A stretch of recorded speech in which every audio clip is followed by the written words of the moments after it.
మాట్లాడుతూ ఉన్నాం అన్న. ఆల్రెడీ నేను మాట్లాడేసిన మీరు రాకముందే. కానీ ఈ వేదిక మానుకోట గడ్డని చెప్తా ఉన్నాం.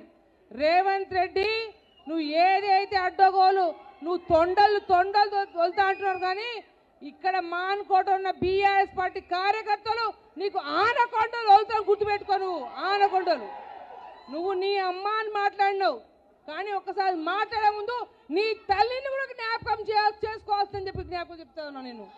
అంతేకాదు ఇవాళ ఎంతోమంది సర్పంచులు అందరూ కూడా అందరూ స్వచ్ఛందంగా వాళ్ళు కష్టపడి వాళ్ళు గెలిచిండ్రు అన్న.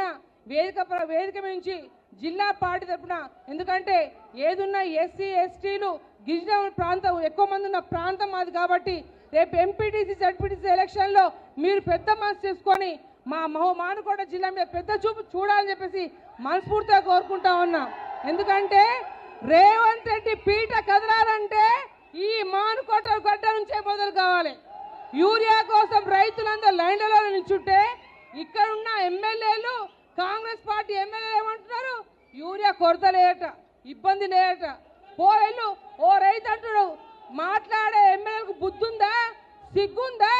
యూరియా మేము బుక్కుతామా, దాచుకుంటామా అని ఇవాళ వెళ్ళబోస్తా ఉన్నారు.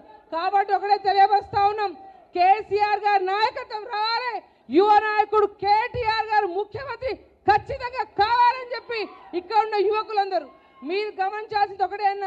ఇవాళ ముందున్న అంత మానుకోట జిల్లా మొత్తం నుంచి కూడా యువ నాయకులు మీ అభిమానులు ముందు రానున్న రోజులలో మీకు పట్టం కట్టడానికి వచ్చని తెలియపరుస్తూ ఇవాళ దయాకర్ రావు గారిని మాట్లాడుతూ కోరుతా ఉన్నాం.